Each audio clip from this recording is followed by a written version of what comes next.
On va consacrer cette vidéo à l'énergie interne d'un système, d'un gaz parfait et à son enthalpie et leur relation avec la température. Donc, on a énoncé précédemment que l'énergie interne d'un gaz parfait est proportionnelle à la variation de la température d'été. C'est-à-dire qu'il existe une constante telle que le dU égale à une constante fois dt. Donc, ce qu'on va faire dans cette vidéo, c'est la détermination de la constante de proportionnalité. Pour cela, donc, on va prendre une transformation isochore, c'est-à-dire une transformation à volume constant.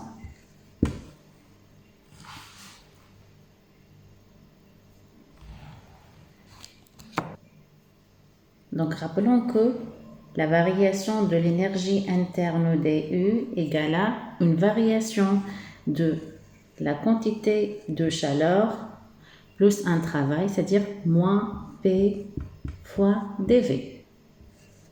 Un travail élémentaire dW. Mais ici, puisque la transformation est faite à volume constant, donc le travail est nul. Donc le dU va être égal à la variation de la quantité de chaleur. Et on a dit que la quantité de chaleur est égale à la capacité calorifique fois la variation de la température d'été. Mais puisqu'ici la transformation est faite à volume constant, c'est-à-dire qu'on va faire un C indice V pour dire que c'est la capacité calorifique du milieu à volume constant. Ainsi, qu'est-ce qu'on a fait? On a déterminé le fait que dU est égal à CV fois la variation de la température.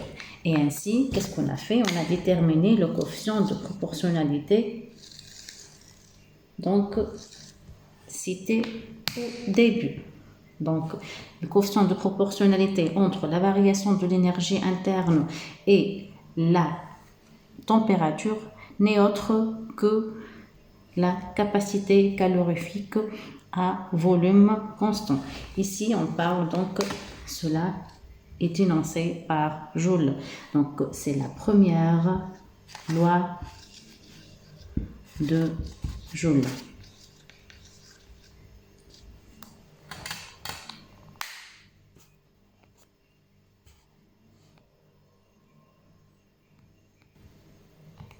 Donc, selon la première loi de Joule, dU est égal à CV fois D fois dt.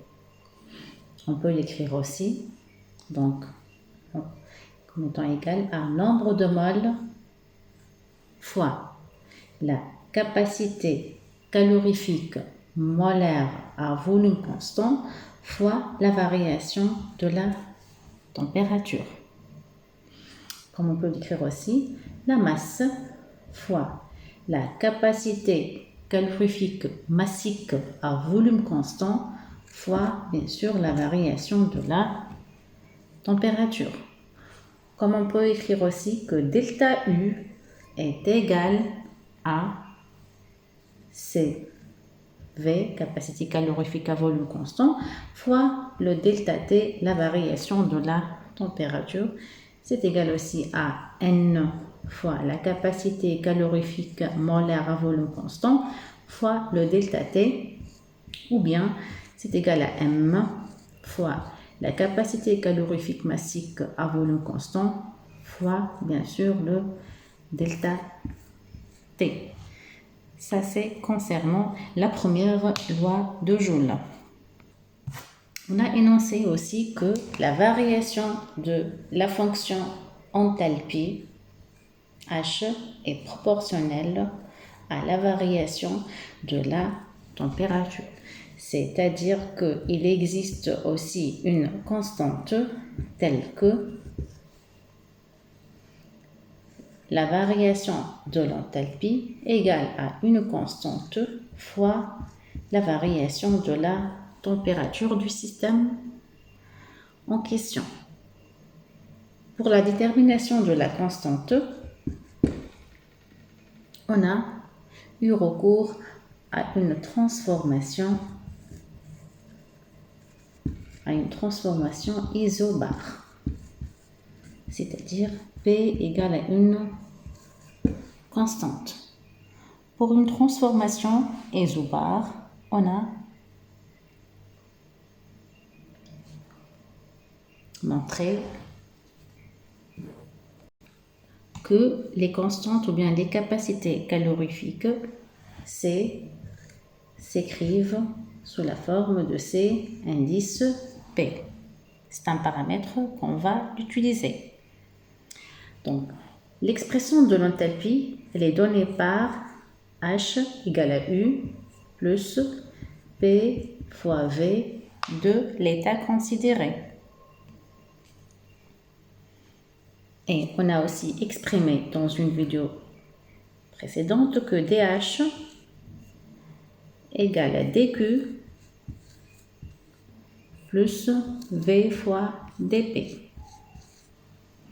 Mais puisque la transformation, c'est une transformation isobare, c'est-à-dire que la pression est constante, donc cette quantité va être nulle.